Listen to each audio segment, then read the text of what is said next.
Podcast Bichos Tagarelas. Com Fábio Marçal e Ricardo Weg e gente convidada.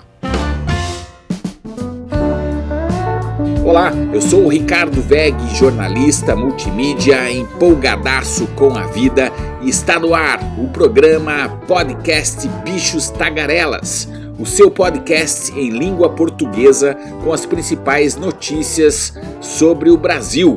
Hoje, sexta-feira, dia 27 de outubro.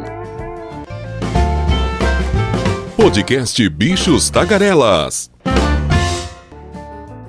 E os principais assuntos que vão tomar conta dos debates desta sexta-feira são: STF autoriza bancos a retomar imóveis dados como garantia sem decisão judicial. Senado se torna campo minado para Lula, com derrotas e pauta anti-STF. E o Centrão cobra mais verba de Lula e diz que Caixa Econômica Federal é pouco. Policiais federais fazem protestos por reajustes. E influenciadores de investimentos superam 176 milhões de seguidores em redes sociais. Vamos agora direto a Brasília com ele, o querido super bem informado jornalista Fábio Marçal. É com você, Marçal. Sexta-feira, 27 de outubro.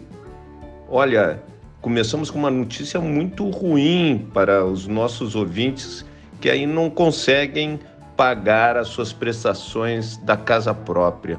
O STF, Supremo Tribunal Federal, decidiu ontem que quando houver atraso no pagamento de um financiamento imobiliário, os bancos e outras instituições financeiras podem retomar sem decisão judicial aquele imóvel que está sendo financiado, caso ele tenha sido colocado como garantia. A decisão foi baseada na lei que criou a alienação fiduciária. 8 ministros votaram de forma favorável à manutenção da regra atual e 2 foram contra. A discussão envolve uma lei de 1997, que criou a alienação fiduciária, sistema na qual o próprio imóvel que está sendo comprado é apresentado como garantia. É como fazem com o carro, Ricardo. Então você deixa o carro em garantia quando você compra em prestação e se não paga, a empresa retoma o seu carro. Agora fica fácil retomar o imóvel, uma má notícia para quem está com as prestações atrasadas. Pois é, Fábio. O jeito vai ser a turma voltar para o aluguel, né? É isso aí. Não é piada. E quem diria, descobertas gigantes de petróleo e gás na Namíbia podem destravar a atividade de exploração na bacia de Pelotas, no litoral do Rio Grande do Sul, após mais de 20 anos da perfuração do último poço. A expectativa do setor é que a região tenha características similares à do país africano. Em dezembro, a Agência Nacional do Petróleo leiloou 165 blocos naquela bacia, incluindo na oferta de áreas exploratórias após a manifestação de interesse de petroleiras. Ao todo serão oferecidas 602 áreas e 5 contratos do pré-sal. A bacia de Pelotas não é estreante no leilão da Agência Nacional do Petróleo, mas não tem hoje nenhum contrato de concessão ativo. Imagino que vai representar no Rio Grande do Sul se acha um petróleo ali na bacia do petróleo. Na bacia de Pelotas resolveria ali o problema do estado do Rio Grande do Sul. Isso é uma bela notícia se realmente se concretizar. E vem vários fatores agregados aí a isso, não é, Fábio Marçal? Por exemplo, na Bacia de Santos e na Bacia de Campos, há todo um projeto de monitoramento de praias que a Petrobras se torna obrigatória a fazer, né, devido à exigência do IBAMA, como por exemplo o monitoramento de praias, o resgate de animais marinhos, a reabilitação desses animais, tudo isso em virtude, né, uma espécie de compensação, não é a palavra compensação exata a palavra para isso, mas é como se fosse, né? Então você é autorizado a extrair o petróleo, mas tem que compensar, digamos assim, a natureza com algumas ações, e a Petrobras faz isso muito bem já na Bacia de Santos e na Bacia de Campos. Para você ter ideia, a Bacia de Santos ela chega até Santa Catarina. Então os animais são resgatados e reabilitados, né, os animais marinhos. Aí estamos falando de pinguim, de foca, de leão marinho, das aves também, gaivotas, atobás, enfim. Essa questão da gripe aviária, por exemplo, que está pegando forte aqui no sul, tudo isso é monitorado pela Petrobras até Santa Catarina. O Rio Grande do Sul, como não tem uma bacia ativa de petróleo, não é contemplado por enquanto. É uma boa notícia essa daí, Fábio. Oremos, como se diz.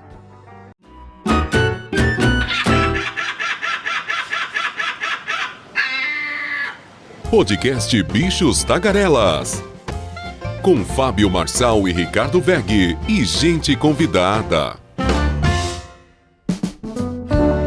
O CONFAS, que é o Conselho dos Estados de Fazenda, os conselhos dos secretários de Fazenda estaduais, anunciou ontem que as alíquotas de ICMS que incidem sobre os combustíveis vão subir a partir de 1º de fevereiro de 2024.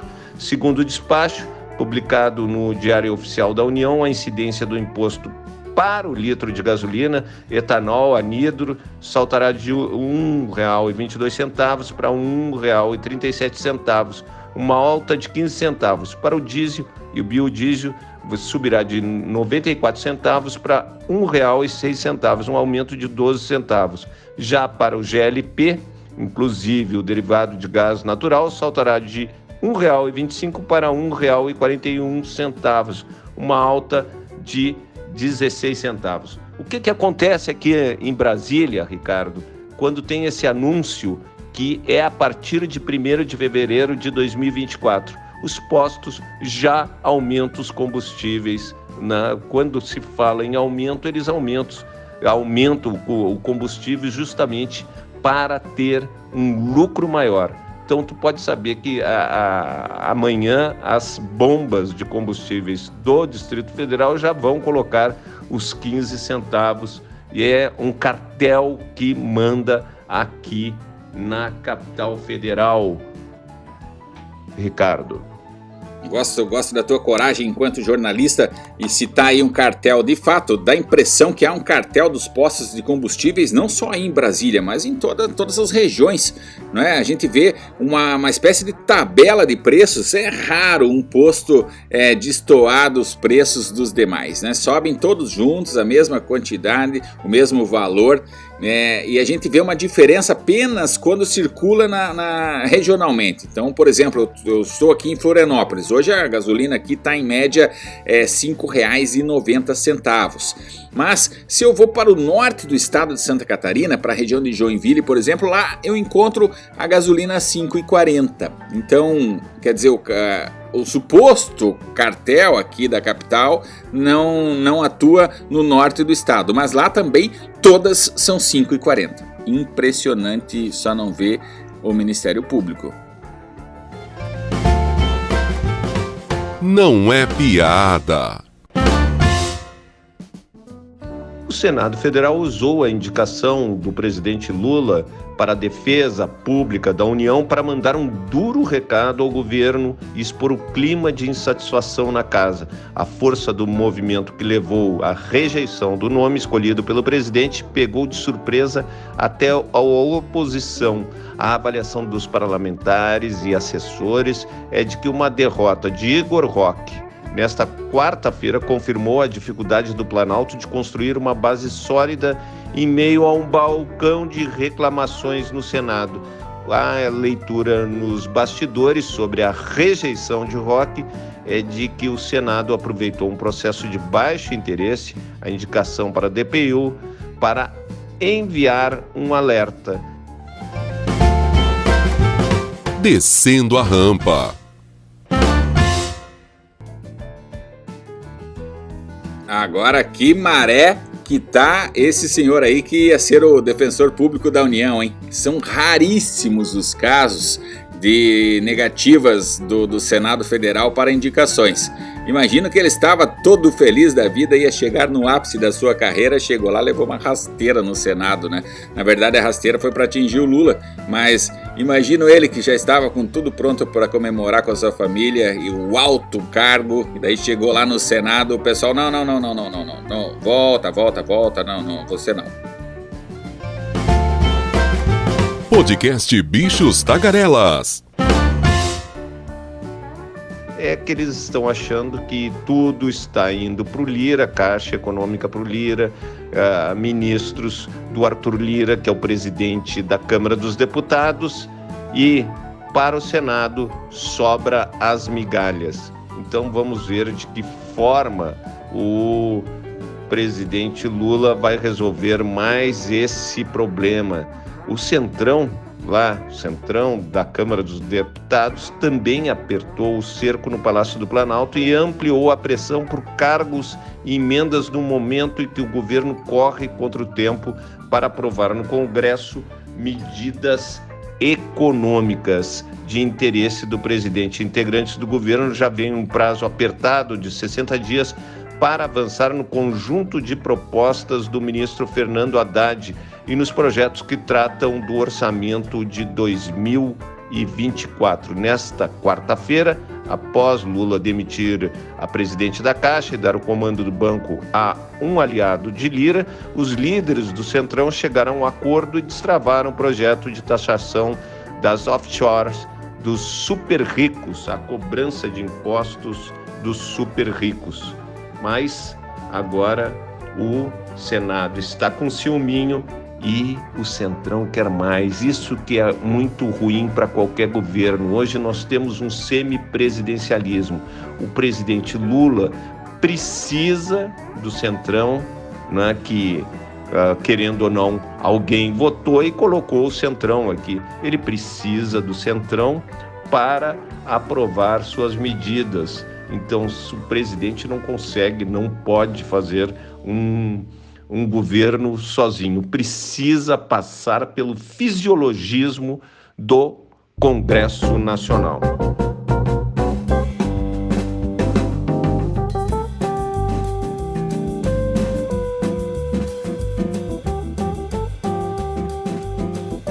E quem está de aniversário é o presidente Lula. Ricardo, está fazendo 78 anos e a 9ª vez que o petista comemora essa data como presidente da República. Lula foi o político mais velho a assumir o Palácio do Planalto, mas é o segundo com mais idade exercendo o cargo. Michel Temer tinha 78 e 3 meses quando deixou a cadeira. E Lula é o segundo líder mais velho do G20. Joe Biden tem 80 anos, Lula tem 78, o Modi da Índia 73, o Putin da Rússia 71 e o Xi Jinping 70 anos. Então esses são os presidentes mais velhos do G20. Olha, só para finalizar, na sexta-feira, eu já estou sem plano de saúde há muito tempo, porque ele é muito caro e eu deixei de pagar. Depois de 29 anos pagando meu plano de saúde, eu deixei de pagar, Ricardo. Mas os usuários de planos de saúde chegaram ao maior número da história em julho, 50 milhões de assistência médica e 31 milhões de odontológica. Então, nunca teve um número. Esse número é 1,9% maior no mesmo período do ano passado. Então, está sobrando dinheiro, né, o Ricardo? Porque está muito difícil pagar um plano de saúde. Fábio Marçal, meu querido, seja super bem-vindo ao SUS, tá? Eu quero te dizer o seguinte, eu sou muito bem atendido no SUS. Inclusive agendamento de consultas pelo WhatsApp, tá? Não é, claro, tudo super rápido assim, mas se você precisa, claro, de urgência, você pode ir numa UPA, tá? E você vai ser atendido imediatamente, né? Dependendo do teu estado de gravidade, vão te dar lá uma pulseirinha de acordo com a tua situação, e você vai esperar um pouquinho ou vai ser atendido imediatamente. E se você quiser, for preciso, né? Consulta com um especialista, vai no postinho de saúde, você aqui em Santa Catarina, em Florianópolis, pelo menos nós agendamos pelo WhatsApp e aí você passa pelo médico geral e é encaminhado para o especialista. Funciona muito bem. E vejo também muitas reclamações, né, sobre os planos de saúde. Por exemplo, você paga, vamos citar aqui um exemplo hipotético, tá? Unimed, paga a Unimed. Aí, determinada situação, isso não cobre, isso não sei o que lá. E daí você tem que estar entrando na justiça para eles ressarcirem, para cobrarem. É um problema sério. Os casos de judicialização dos planos de saúde também são muito, muito, muito grandes. Podcast Bichos Tagarelas. Pois é, e os influenciadores de investimentos superam 176 milhões de seguidores em redes sociais. O mercado de investimentos no Brasil tem se beneficiado da atuação dos influencers, ou influenciadores digitais, como se diz, que falam sobre finanças nas redes sociais. Segundo o quinto Finfluence, relatório elaborado aí pela Ambima, juntamente com o IBPED, apontou que esses profissionais alcançaram 176,3 milhões de seguidores em seus perfis no Facebook, Instagram, X e YouTube até o final do primeiro semestre deste ano agora de 2023. Esse número representa um aumento de 6% em relação ao final de 2022 e um salto de quase 140% em relação ao início do levantamento, que foi em setembro de 2020. Os finfluencers, como se diz, né? Fin de finanças, influencers de influencers. Aí os finfluencers não só atraem mais público, mas também geram mais engajamento. As interações médias, né, que são os compartilhamentos, comentários, curtidas e tal, cresceram 10%, chegando a 1.637 por publicação em média. O volume de conteúdo também aumentou aí 13%, totalizando 313 mil vídeos e postagens no período analisado.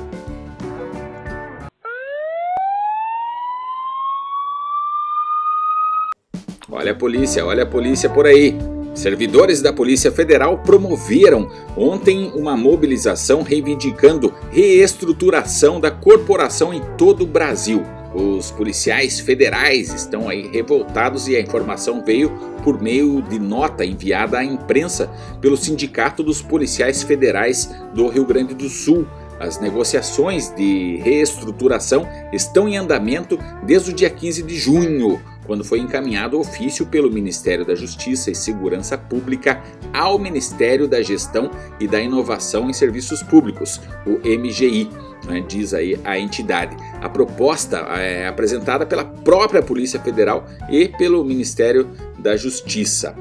A categoria, né, os policiais federais afirmam ter sido afetados de maneira desproporcional por reformas como a da Previdência, além de preterida, né, a categoria foi preterida, segundo eles, em relação a outras carreiras típicas de Estado.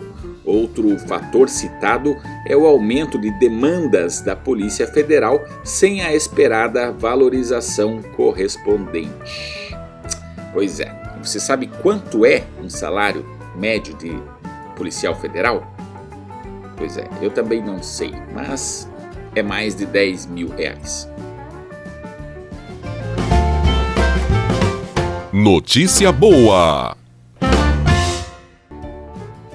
Uma boa notícia aí para os estados. Para finalizar, o Conselho Monetário Nacional aumentou em até 5 bilhões o limite anual para os estados e municípios contratem operações de crédito sem a garantia da União.